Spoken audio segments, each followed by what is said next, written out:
Assalamualaikum warahmatullahi wabarakatuh. Innal hamdalillah nahmaduhu wa nasta'inuhu wa nastaghfiruhu wa na'udzu billahi min syururi anfusina wa min sayyiati a'malina.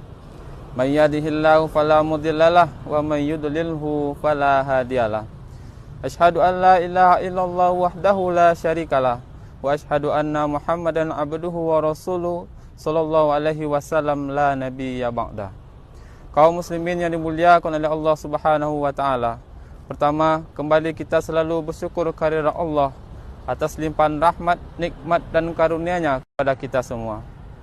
Kemudian salat berserta salam selalu kita mohonkan kepada Allah. Semoga disampaikan kepada baginda Nabi besar Muhammad sallallahu alaihi wasallam. Allahumma shalli ala sayyidina Muhammad wa ala ali sayyidina Muhammad. Kaum muslimin yang dimuliakan oleh Allah. Pada hari ini kita sudah memasuki hari ketiga bulan Ramadan. Oleh karena itu kaum muslimin, ketika kita berjumpa dengan bulan suci Ramadan, maka yang wajib kita lakukan adalah selalu bersyukur kepada Allah Subhanahu wa taala. Itu pertanda bahwa Allah masih sayang kepada kita, sehingga kita diberikan kesempatan oleh Allah untuk berjumpa dengan bulan Ramadan, bulan yang penuh dengan keberkahan, bulan yang penuh dengan ampunan. Oleh karena itu maka sepantasnya kita bersyukur kepada Allah, karena setiap nikmat yang Allah berikan, kalau kita bersyukur kepada Allah, maka Allah akan menambah nikmatnya. La in syakartum la azidannakum wa inna adzabi lasyadid. Kaum muslimin yang dimuliakan oleh Allah, kita bersyukur kepada Allah dengan berjumpa dengan bulan Ramadan, maka kita niatkan dengan hati untuk memperbaiki diri kita di bulan yang penuh keberkahan ini. Kemudian kita bersyukur kepada Allah dengan mengucapkan secara lisan. Kita mengucapkan alhamdulillahirabbil alamin, bersyukur kepada Allah atas segala nikmat yang Allah berikan. Kemudian kita bersyukur dengan melakukan perbuatan. Kita lakukan amal ibadah, amal soleh dan amal kebajikan yang Allah perintahkan kita dan Rasulullah SAW sunnahkan kepada kita di bulan yang penuh keberkahan ini. Kaum muslimin yang dimuliakan oleh Allah Subhanahu wa taala, kita berjumpa dengan bulan yang mulia ini di antaranya karena disebabkan oleh beberapa hal. Yang pertama kaum muslimin adalah bulan Ramadan adalah bulan diwajibkannya untuk kita berpuasa. Sebagaimana yang kita ketahui di surat Al-Baqarah ayat 183. Bismillahirrahmanirrahim. Ya ayyuhalladzina amanu kutiba alaikumusiyam kama kutiba alal ladzina min qablikum la'allakum tattaqun. Hai orang-orang yang beriman, diwajibkan atas kamu berpuasa sebagaimana diwajibkan atas orang-orang sebelum kamu agar kamu menjadi orang yang bertakwa.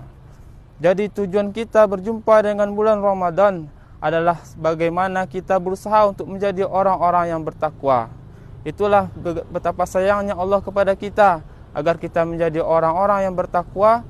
Kemudian Allah akan sediakan surga seluasnya langit dan bumi untuk orang-orang yang bertakwa. Jannatin arduhas samawati wal ard, dan surga itu seluas langit dan bumi. Mu'iddat lil muttaqin, yang diperuntukkan bagi orang-orang yang bertakwa. Kaum muslimin yang dimuliakan oleh Allah Subhanahu wa taala. Kemudian yang kedua, bulan suci Ramadan merupakan bulan yang dimuliakan oleh Allah karena ada alasan kaum muslimin. Alasan yang pertama adalah karena bulan Ramadan merupakan bulan yang diturunkannya Al-Qur'an. Sebagaimana yang Allah katakan, Bismillahirrahmanirrahim. Syahrul Ramadan alladzi unzila fihi al-Qur'an hudan lin-nasi wa bayyinatin minal huda wal furqan. Bulan Ramadan adalah bulan diturunkannya Al-Qur'an dari Allah Subhanahu wa taala. Kita ketahui kaum muslimin, Al-Qur'an merupakan kalam sangat mulia. Ketika Al-Quran diturunkan kepada malaikat Jibril, maka malaikat Jibril merupakan malaikat yang dekat dengan Allah, sehingga malaikat Jibril menjadi malaikat yang mulia di sisi Allah Subhanahu wa taala. Kemudian ketika Al-Quran dari malaikat Jibril diturunkan kepada Nabi kita, Nabi Muhammad SAW, maka Nabi Muhammad SAW menjadi kekasihnya Allah, Nabi yang paling dekat dengan Allah, dan juga Nabi yang paling dicintai oleh Allah Subhanahu wa Ta'ala. Dan ketika Al-Quran diturunkan kepada kita umatnya Nabi Muhammad, maka kita umat Nabi Muhammad menjadi umat yang dimuliakan oleh Allah Subhanahu wa Ta'ala jika dibandingkan dengan umat-umat sebelumnya.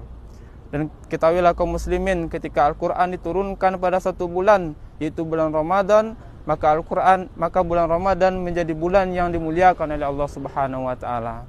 Dan begitu juga ketika Al-Quran diturunkan pada satu malam di bulan suci Ramadan, maka malam tersebut menjadi malam yang lebih mulia dari 1000 bulan. Inna anzalnahu fi lailatul qadr. Lailatul qadri khairum min alfi syahr. Itu malam Lailatul Qadar adalah malam yang lebih mulia dari 1000 bulan. Kaum muslimin yang dimuliakan oleh Allah. Kemudian yang terakhir, bulan suci Ramadan datang kepada kita agar kita selalu memperbaiki diri, agar kita selalu memohon ampun kepada Allah Subhanahu wa Ta'ala. Kita mengetahui bahwa kita semua mempunyai banyak salah dan dosa, mempunyai khilaf, mempunyai dosa besar maupun dosa kecil. Maka bulan suci Ramadan datang kepada kita agar kita senantiasa memohon ampun kepada Allah Subhanahu wa Ta'ala. Karena sebagaimana hadis Rasulullah SAW, man shoma ramadhana imanan wa ihtisaban ghufira lahu ma taqaddama min dzambi. Barang siapa yang berpuasa di bulan suci Ramadan karena dengan iman dan mengharap balasan dari Allah Subhanahu wa Ta'ala, maka Allah akan mengampunkan segala dosanya yang telah lalu.